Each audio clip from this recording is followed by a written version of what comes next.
नमस्कार भक्तों, भक्ति पुराण यूट्यूब चैनल के तीसरे अध्याय अर्थात भागवत गीता के तीसरे अध्याय खंड में आप सबका स्वागत है। हम लोग आज तीसरे अध्याय का पाठन करेंगे, तो सुनिएगा ध्यान से। अर्जुन बोले, हे जनार्दन, अगर आप कर्म से बुद्धि को श्रेष्ठ मानते हैं तो फिर हे केशव मुझे घोर कर्म में क्यों लगाते हैं।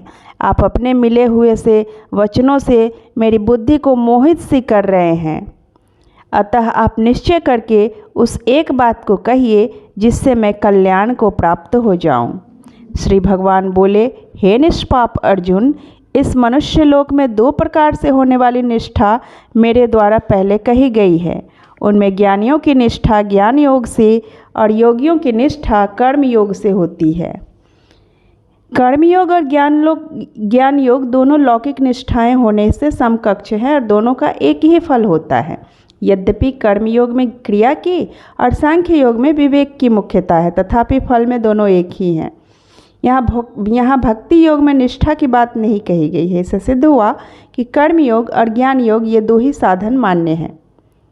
ऐसा नहीं है। कर्म योग और ज्ञान योग दोनों साधकों की अपनी निष्ठाएं हैं, पर भक्ति योग साधक की अपनी निष्ठा न होकर भगवान निष्ठा है। भक्ति योग में साधक भगवान पर निर्भर रहता है।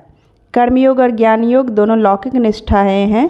कर्म योग में जगत की और ज्ञान योग में जीव की मुख्यता है। जगत और जीव दोनों लौकिक हैं, क्योंकि जगत जड़ और जीव चेतन ये दोनों विभाग हमारे जानने में आते हैं, पर भगवान जानने में नहीं आते। भगवान मानने के विषय हैं, जानने के नहीं। परंतु भक्ति योग अलौकिक निष्ठा है, क्योंकि इसमें भगवान की मुख्यता है जो जगत और जीव दोनों से उत्तम है।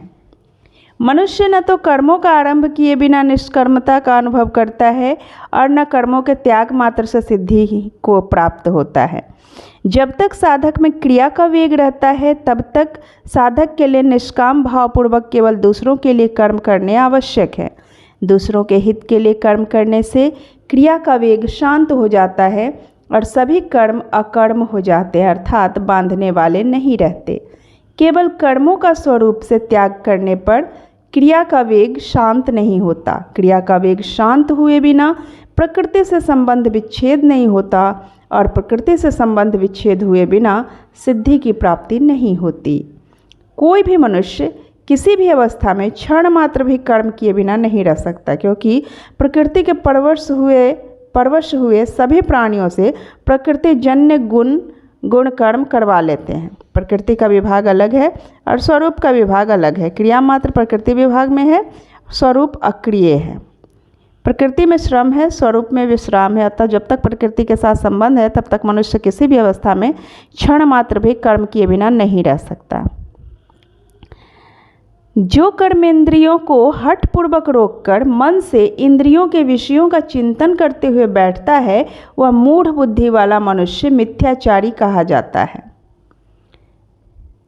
दूसरे अध्याय में भगवान कह चुके हैं कि विषयों का चिंतन करने वाले मनुष्य का पतन हो जाता है। यहाँ लोगों को दिखाने के लिए बाहर से स्थिर होकर बैठने वाले तथा मन से विषयों का चिंतन करने वाले मनुष्य को मिथ्याचारी कहा गया है। वास्तव में भोग बुद्धि से बाहर से भोगने और मन से उनका चिंतन करने में कोई अंतर नहीं है।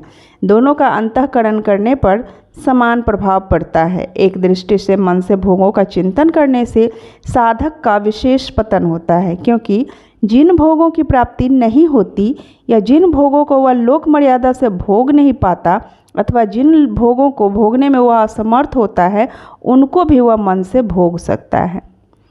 आजकल कुछ ऐसा ही चल रहा है। बाहर से तो लोग बड़े ही धर्मात्मा बने फिरते हैं, लेकिन अंदर से वो बहुत तरह के व्यभिचार वगैरह सोचते रहते हैं। तो ये सब इन्हीं सब चीज़ों का भगवान ने विरोध किया है और कहा है, ऐसे ही लोगों के विषय में ऐसा कहा गया है। परंतु हे अर्जुन, जो मनुष्य मन से इंद्रियों पर नियंत्रण करके आसक्ति रहित होकर निष्काम भाव से कर्मेंद्रियों के द्वारा कर्मयोग का आचरण करता है, वही श्रेष्ठ है। फलेच्छा और आसक्ति का त्याग करके दूसरों के लिए कर्म करने वाला कर्मयोगी ज्ञान योगी से भी श्रेष्ठ है। आगे 5वें अध्याय में भी भगवान कर्मयोग को ज्ञान योग से श्रेष्ठ बताएंगे। तो शास्त्र विधि से नियत किए हुए कर्तव्य कर्म कर, क्योंकि कर्म न करने की अपेक्षा कर्म करना श्रेष्ठ है तथा कर्म न करने से तेरा शरीर निर्वाह भी सिद्ध नहीं होता। यज्ञ के लिए किए जाने वाले कर्मों से अन्यंत्र कर्मों में लगा हुआ यह मनुष्य समुदाय कर्मों से बंधता है। इसलिए हे कुंती नंदन, तू आसक्ति रहित होकर उस यज्ञ के लिए ही कर्तव्य कर्म कर।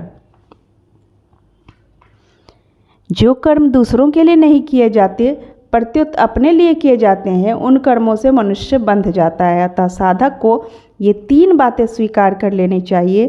शरीर सहित कुछ भी मेरा नहीं है, मुझे कुछ भी नहीं चाहिए और मुझे अपने लिए कुछ भी नहीं करना है।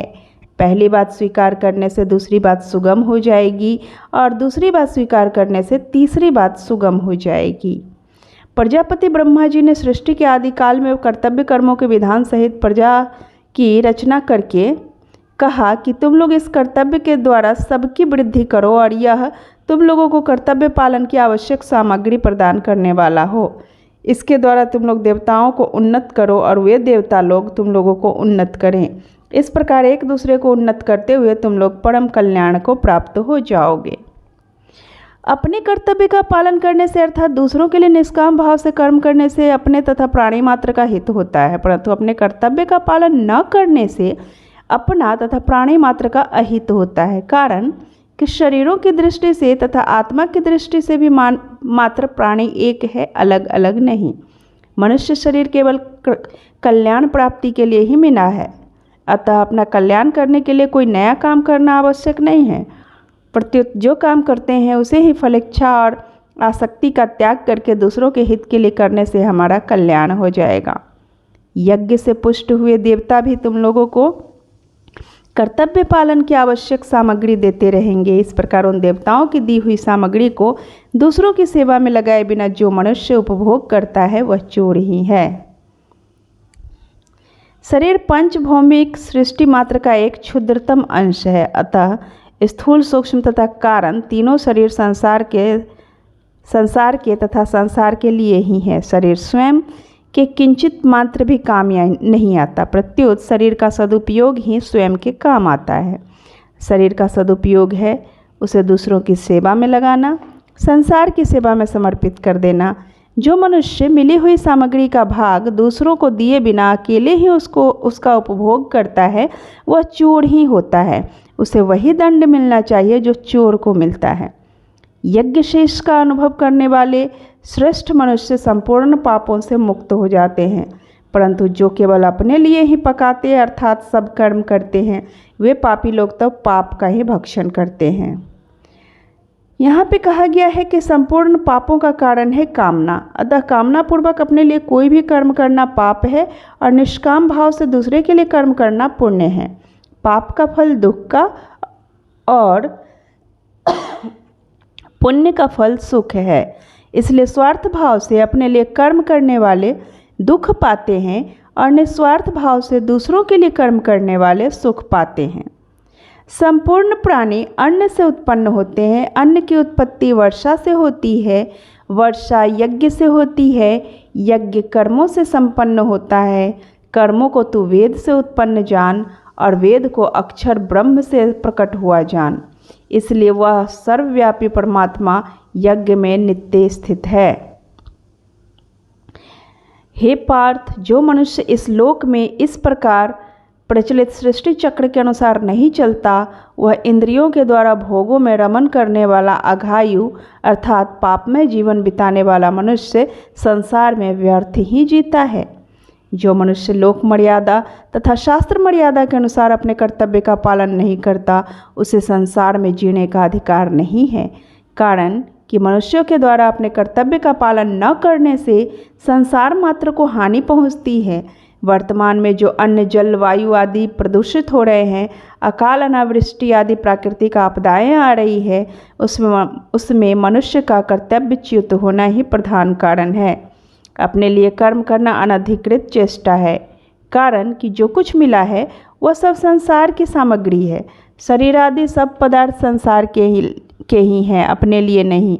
अतः हम पर संसार का ऋण है जिसे उतारने के लिए हमें सब कर्म संसार के हित के लिए करने ही हैं। परंतु जो मनुष्य अपने आप में ही रमण करने वाला और अपने आप में ही तृप्त तथा अपने आप में ही संतुष्ट है, उसके लिए कोई कर्तव्य नहीं है। जब तक परमात्म तत्व की प्राप्ति नहीं होती तभी तक मनुष्य कर्तव्य पालन की जिम्मेदारी रहती है। तभी तक मनुष्य पर कर्तव्य पालन की जिम्मेदारी रहती है। परमात्म तत्व की प्राप्ति होने पर महापुरुष के लिए कोई भी कर्तव्य शेष नहीं रहता। उसके संसार में रहने मात्र से संसार का हित होता है। उस कर्मयोग से सिद्ध हुए महापुरुष का इस संसार में न तो कर्म करने से कोई प्रयोजन रहता है और न कर्म न करने से ही कोई प्रयोजन रहता है, तथा संपूर्ण प्राणियों में इसका किंचित मात्र भी स्वार्थ का संबंध नहीं रहता। कर्मयोग से सिद्ध हुए महापुरुष में करने का राग तथा पाने की इच्छा सर्वथा नहीं रहती, इसलिए उसका न तो कुछ करने से मतलब रहता है, न कुछ नहीं करने से मतलब रहता है, और न इसका किसी भी प्राणी पदार्थ से कुछ पाने से ही मतलब रहता है। तात्पर्य कि उसका प्रकृति विभाग से सर्वथा संबंध नहीं रहता। इसलिए तू निरंतर आसक्ति रहित होकर कर्तव्य कर्म का भली भांति आचरण कर, क्योंकि आसक्ति रहित होकर कर्म करता हुआ मनुष्य परमात्मा को प्राप्त हो जाता है। मनुष्य कर्मों से नहीं बंधता, प्रत्युत आसक्ति से बंधता है। आसक्ति ही मनुष्य का पतन करती है, कर्म नहीं। आसक्ति रहित होकर दूसरों के हित के लिए कर्म करने से मनुष्य संसार बंधन से मुक्त होकर परमात्म तत्व को प्राप्त हो जाता है। कर्म में परिश्रम और कर्मयोग में विश्राम है। शरीर की आवश्यकता परिश्रम में है, विश्राम में नहीं। कर्मयोग में शरीर से होने वाला परिश्रम दूसरों की सेवा के लिए और विश्राम अपने लिए है।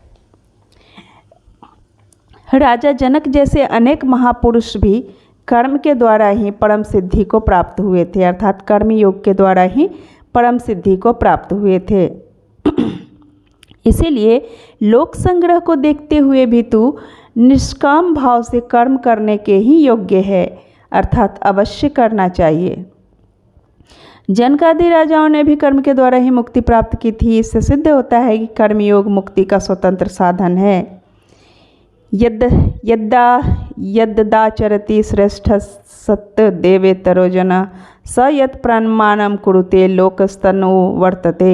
श्रेष्ठ मनुष्य जो आचरण करता है, दूसरे मनुष्य वैसा वैसा ही आचरण करते हैं। वो जो कुछ प्रमाण कर देता है, दूसरे मनुष्य उसी के अनुसार आचरण करते हैं। समाज में जिस मनुष्य को लोग श्रेष्ठ मानते हैं, उस पर विशेष जिम्मेदारी रहती है कि वह ऐसा कोई आचरण न करे तथा ऐसी कोई बात न कहे जो लोक मर्यादा तथा शास्त्र मर्यादा के विरुद्ध हो। हे पार्थ, मुझे तीनों लोकों में न तो कुछ कर्तव्य है और न कोई प्राप्त करने योग्य वस्तु अप्राप्त है, फिर भी मैं कर्तव्य कर्म में ही लगा रहता हूँ।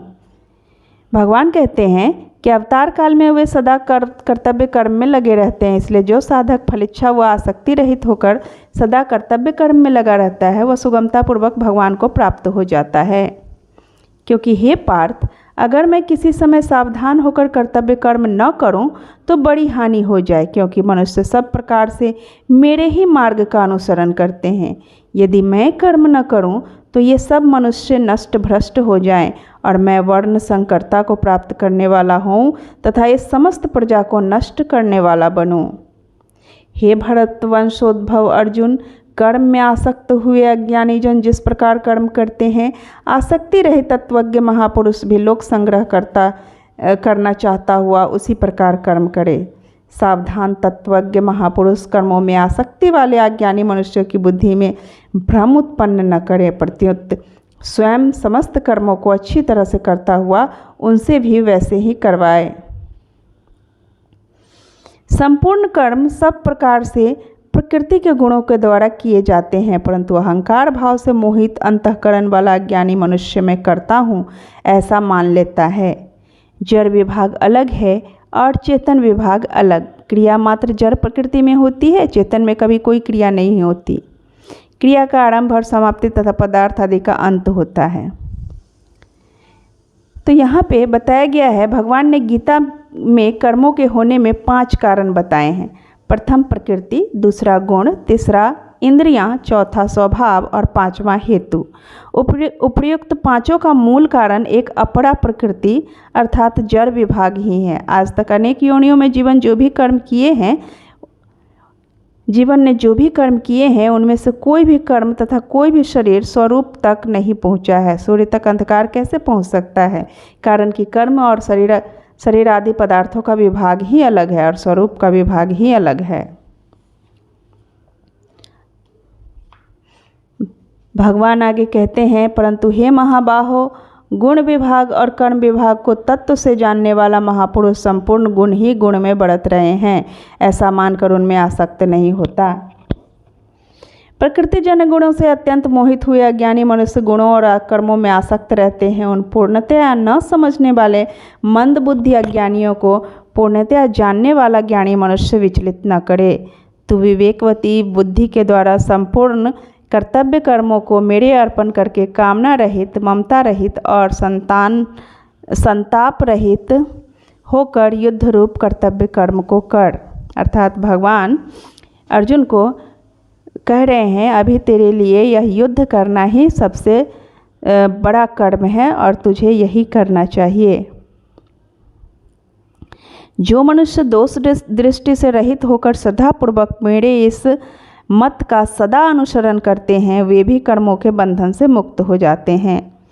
भगवान का मत है, मिलने तथा बिछुड़ने वाली कोई भी वस्तु, पदार्थ और क्रिया अपनी तथा अपने लिए नहीं है। भगवान का मत ही वास्तविक सिद्धांत है, जिसका अनुसरण करके मात्र मनुष्य मुक्त हो सकते हैं। परंतु जो मनुष्य मेरे इस मत में दोष दृष्टि करते हैं, उनका अनुष्ठान नहीं करते, उन संपूर्ण ज्ञानों में मोहित और अविवेकी मनुष्यों को नष्ट हुए ही समझो, अर्थात उनका पतन ही होता है। संपूर्ण ज्ञानी प्रकृति को प्राप्त होते हैं। ज्ञानी महापुरुष भी अपनी प्रकृति के अनुसार चेष्टा करता है, फिर इसमें किसी का हठ क्या करेगा।